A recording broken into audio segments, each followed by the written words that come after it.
നമസ്തേ. ഷാഹിനെ നിങ്ങൾ അറിയുമോ? കെ ഷാഹിന. ഉദ്ഘാടക പത്രപ്രവർത്തക എന്ന ലേബലിൽ അറിയപ്പെടുന്ന UAPA കേസിൽ ജിഹാദി തീവ്രവാദി മദനിയുടെ കൂട്ടുപ്രതിയായി വിചാരണ നേരിടുന്ന ഒരു ഒന്നാന്തരം ജിഹാദി. റിസർവ് ബാങ്ക് ഓഫ് ഇന്ത്യയുടെ കൊച്ചി റീജിയണൽ ഓഫീസിൽ ഇപ്പോൾ നടന്ന വനിതാ ദിനാഘോഷത്തിന്റെ ഉദ്ഘാടനം നിർവഹിച്ച മഹത് വ്യക്തി.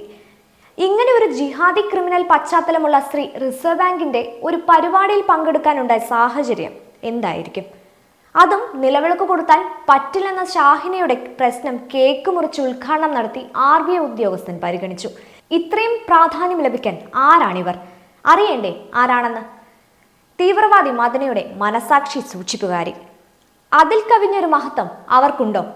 1998 ഫെബ്രുവരി 14 കോയമ്പത്തൂരിൽ 12 സ്ഥലത്താണ് ശക്തമായ ബോംബ് സ്ഫോടനങ്ങൾ നടന്നത്. 47 പേർ തൽക്ഷണം മരിക്കുകയും 218 പേർ ഗുരുതരമായ പരിക്കേൽക്കുകയും ചെയ്ത ഈ സംഭവം ഇന്ത്യയൊട്ടാകെ തന്നെ ഞെട്ടലുണ്ടാക്കിയതാണ്. കോയമ്പത്തൂരിൽ ഒരു പൊതുയോഗത്തിൽ പ്രസംഗിക്കാനെത്തുമെന്ന് കരുതിയ LK അദ്വാനിയായിരുന്നു സ്ഫോടനങ്ങളുടെ മുഖ്യ ലക്ഷ്യം.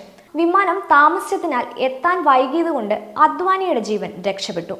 തമിഴ്നാട് പോലീസ് അന്വേഷണം തുടങ്ങിയ ഈ സ്ഫോടന കേസ് ആദ്യം CBCIDക്കും പിന്നീട് ഒരു പ്രത്യേക ഔദ്യോഗിക സംഘത്തിനും കൈമാറുകയുമുണ്ടായി. ഈ സംഭവത്തിന്റെ ഗൂഢാലോചനയിൽ പങ്കാളിയായി എന്ന കുറ്റം ചുമത്തിയാണ് മദനിയെ ആദ്യം 1998 ഏപ്രിലിൽ തമിഴ്നാട് പോലീസ് കോയമ്പത്തൂർ ജയിലിൽ അടയ്ക്കുന്നത്. 181 പ്രതികളും 2333 സാക്ഷികളുമുള്ള ഈ കേസ് നീണ്ടുപോകുമെന്ന് മനസ്സിലാക്കാൻ സാമാന്യ ബുദ്ധി മാത്രം മതി.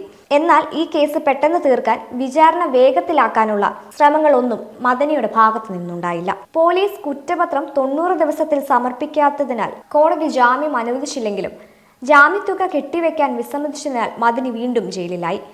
എന്തുകൊണ്ട് ആ അവസരം മദനി ഉപയോഗിച്ചില്ല എന്നത് ദുരൂഹമായി തുടരുന്നു.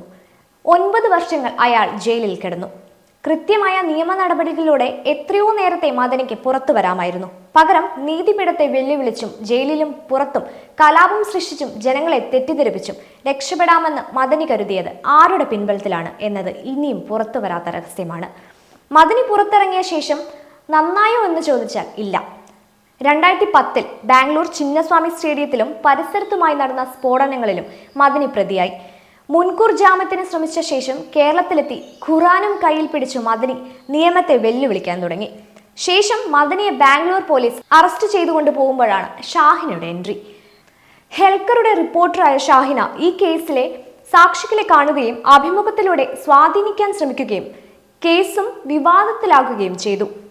മനസ്സിലായില്ലേ? മനുഷ്യജീവനുകൾക്ക് യാതൊരു വിലയും കൽപ്പിക്കാത്ത അവരെ കൊന്നുതള്ളി സന്തോഷം കണ്ടെത്തിയ തീവ്രവാദി മദനി നിരപരാധിയും സത്യസന്ധനുമാണെന്ന് തെളിയിക്കാൻ സാക്ഷികളെ സ്വാധീനിക്കാൻ ഇറങ്ങിപ്പുറപ്പെട്ട ധീരവനിതയാണ് ഷാഹിന.